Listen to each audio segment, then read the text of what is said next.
Who were the ancient peoples of the world? And what did they know?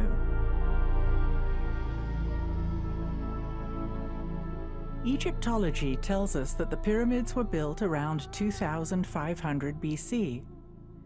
Is there evidence that the pyramids could be much, much older? Has traditional science been able to explain why the pyramids were built? Or is it a puzzle yet to be decoded?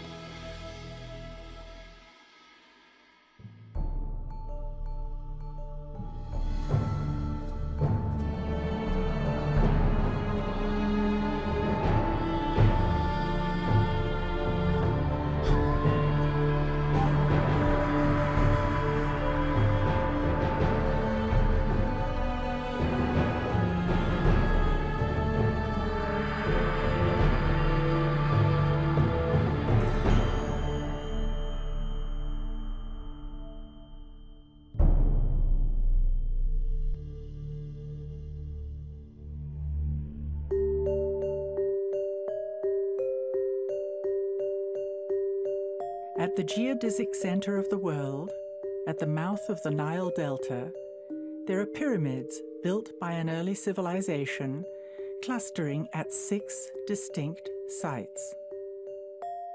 One pyramid is up a mountain. It can be seen from space. Curiously, the inside is open to the air. What was its function?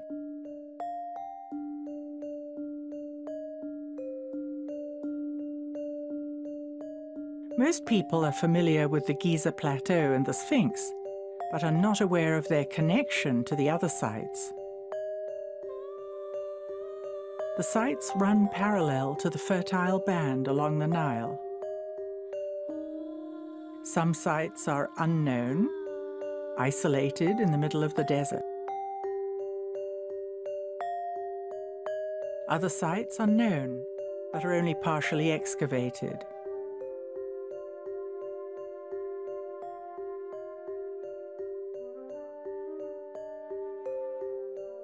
The monumental nature of the sites is hypnotic and stimulates our wonder and curiosity.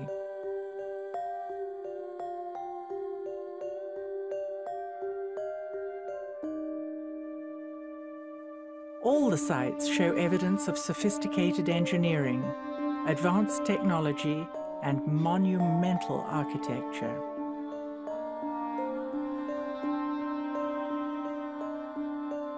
Could the ancients have had an understanding of a superior science? Is it conceivable that there's a correlation between the sky and the ground?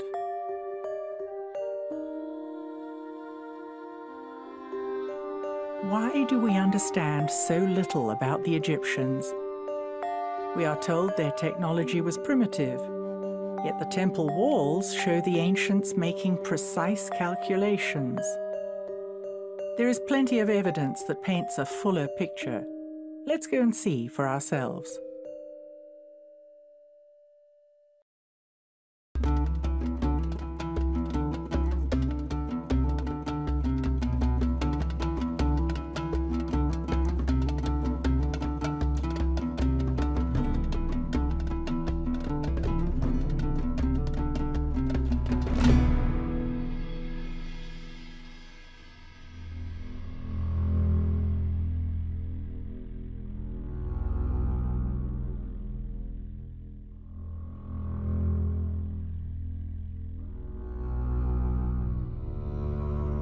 So here we are on location at Abu Raush, which is a fascinating site in that it's up a mountain. This is a pyramid like no other, open to the air. This site really debunks the theory of pulling stones with rope to get them up on top of a pyramid, in that the stone would have to come up a mountain before it went up a pyramid.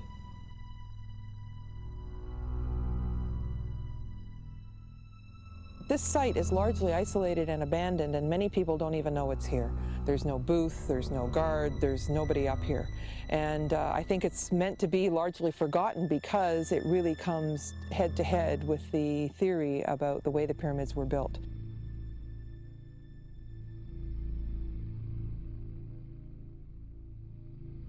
When you look around the site, you see evidence of small stones that are newer, medium stones, and then the ancient large stones.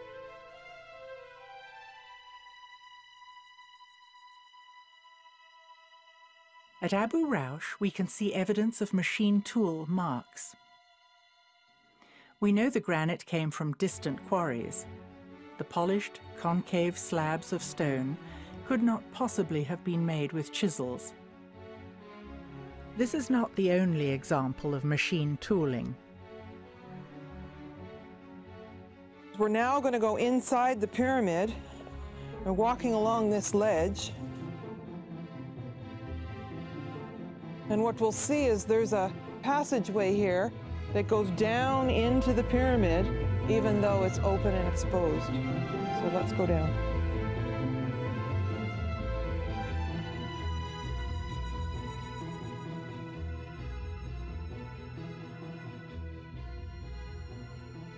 If you stand here, all the way through this area, the stone seems to be blackened, and it's evidence of high heat of some kind. I tend to think this was going on during the ancient times, but it's still very curious. There's a pit here, and the stone's obviously broken, and I think that they were heating something.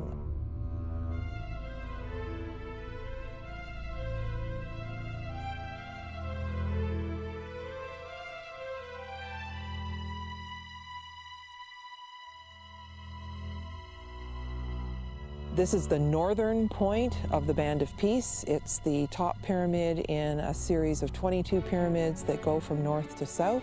So we're now north of the Giza Plateau.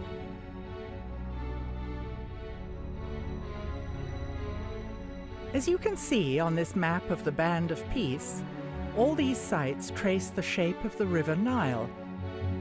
A new theory suggests that the Nile once flowed right in front of the pyramids, and the causeways of all the sites touched the river itself. Considering that the Nile is the lifeblood of Egypt, just as rivers all around the world are vital to the cultures living by them, it seems obvious that important sacred structures would be built directly on the river, not 8 miles away from it. How long would it take this river to migrate 8 miles? Looking at geological time provides yet another clue to finding out when these magnificent structures may have been built.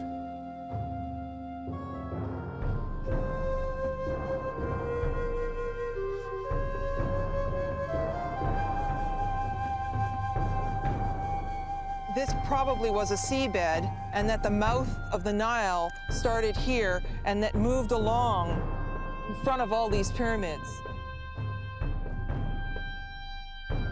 One of the features of each of the sites in this area is that you can see the pyramids of the next site from the original. From here, the volume of the Great Pyramid and the Second Pyramid look the same. When we get to the next site, we see the volumes are obviously different.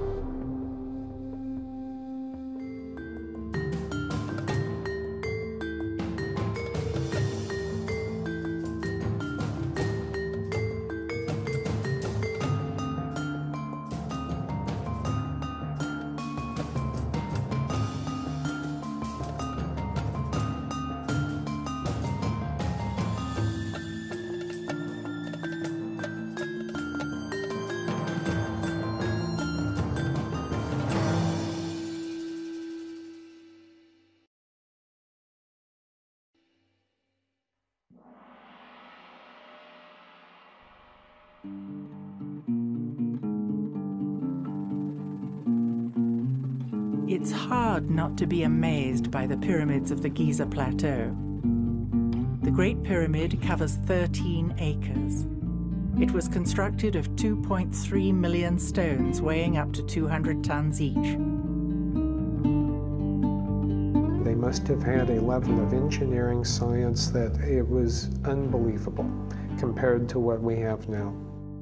Indeed, they managed to have an order of which they based on this so-called cosmic order, which lasted for 3,000 years. No other civilization has done this. Why is ancient Egypt still so mysterious to us? Are we looking in the wrong place? Or are we looking in the wrong way? We look at everything through our sociocultural context, and so it's very difficult for us to look through that and see another possibility for how life could have been. And we also have to be willing to depart from our own traditional ways of looking at things. That's what's really stopping us from understanding the ancients. We may need to reconsider what we've been told and what we think we've seen.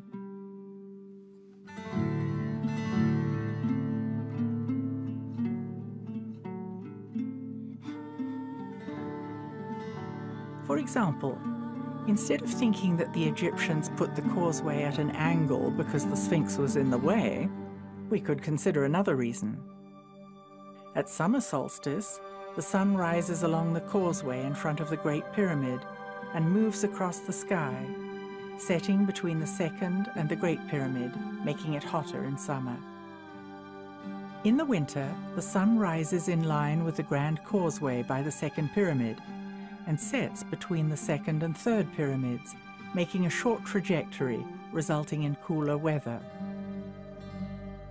It appears that the causeways are deliberately pointing towards the rising sun on the summer and winter solstices. Orthodox Egyptologists insist that the pyramids were tombs. Of all of the wild theories floating around the pyramids, the actual wildest is the one that's accepted without question by all Egyptologists, which is that the pyramids served as tombs. All of those concepts about it being a tomb are nonsense. Of all of the theories for which there's zero evidence, that one has zero squared evidence. In fact, I don't even think there's good evidence that it ever was a tomb for any pharaoh whatsoever. I mean, it's obvious we don't find mummies in the pyramids. There's no question you can bring up that isn't debatable.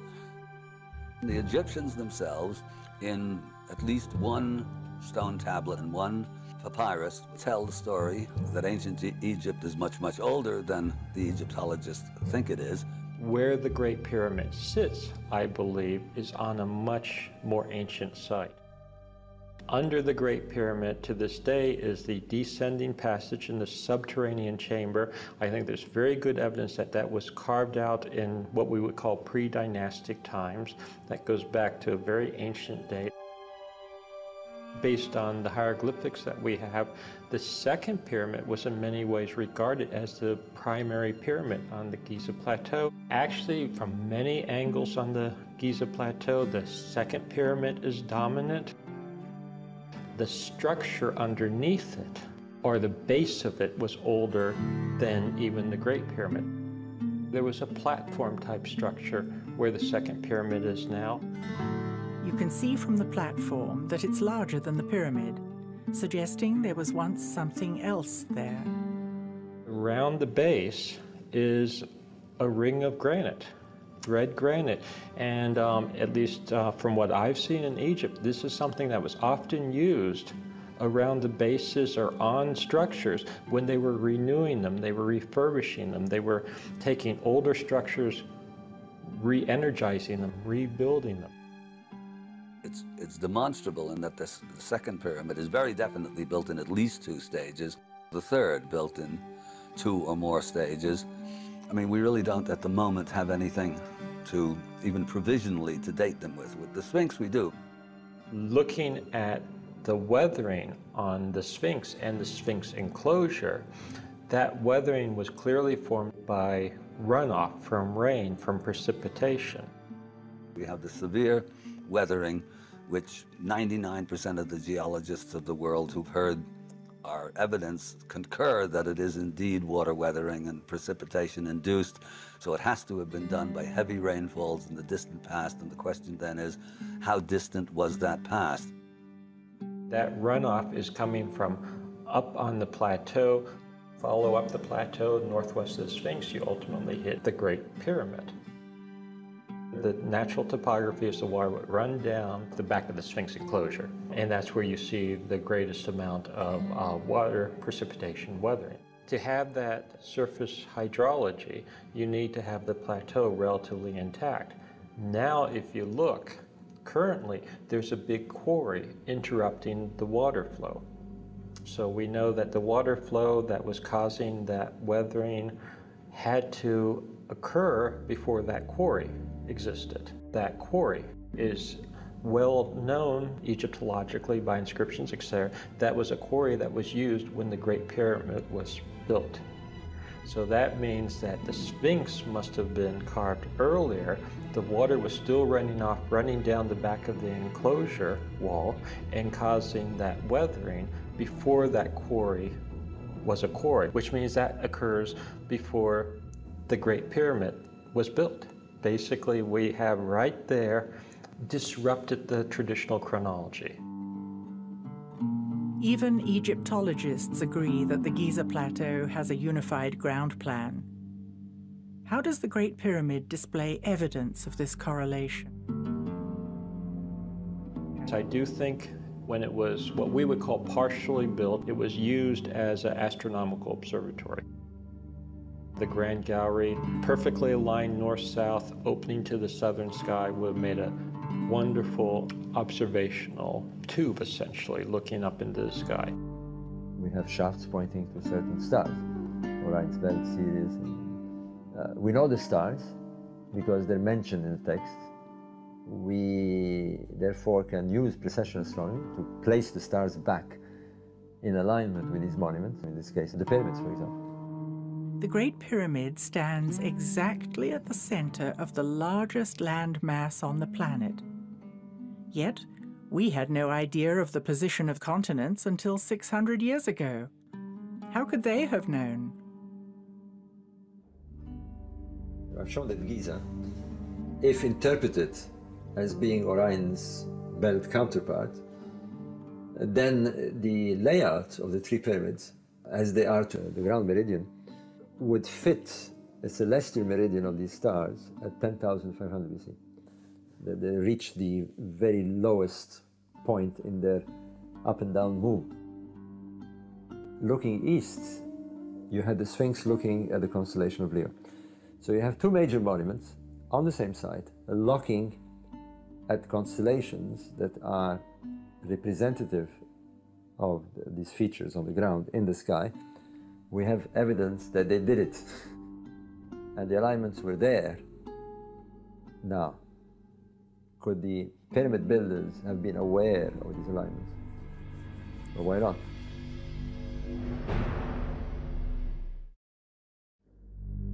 With this evidence, it would seem that it's time to rethink what we've been told.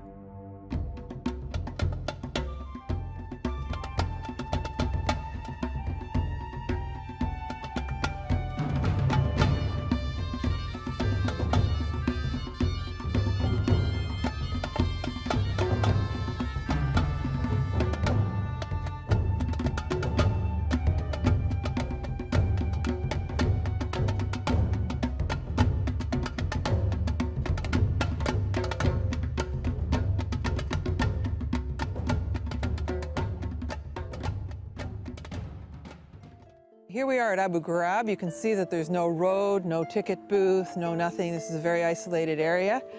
And we're going to walk through a mango grove.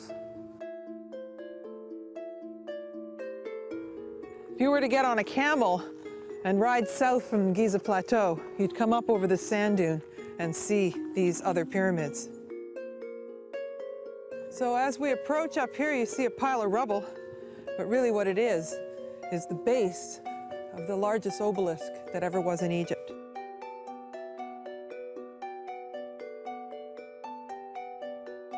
Well, here we come up to the platform of the crystal altar. You can see that it's made of quartz, if you look up close here.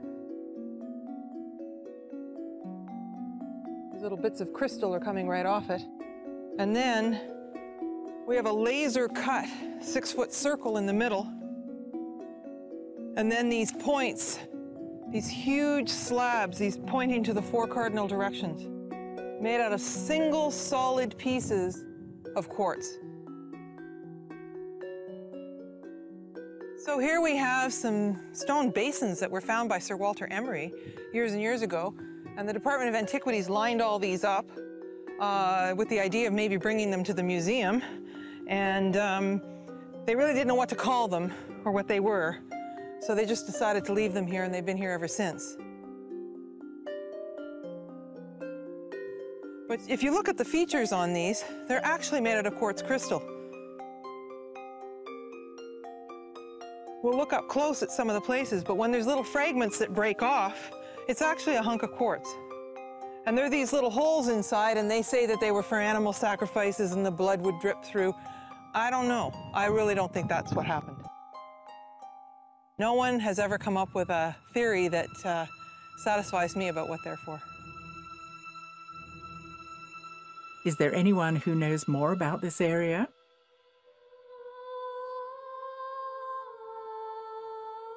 Hakim Awian is an indigenous wisdom keeper who was born in the village of Abu Sir.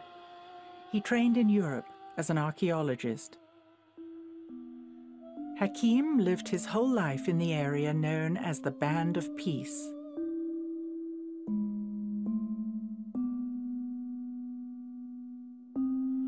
The Giza Plateau was his front yard.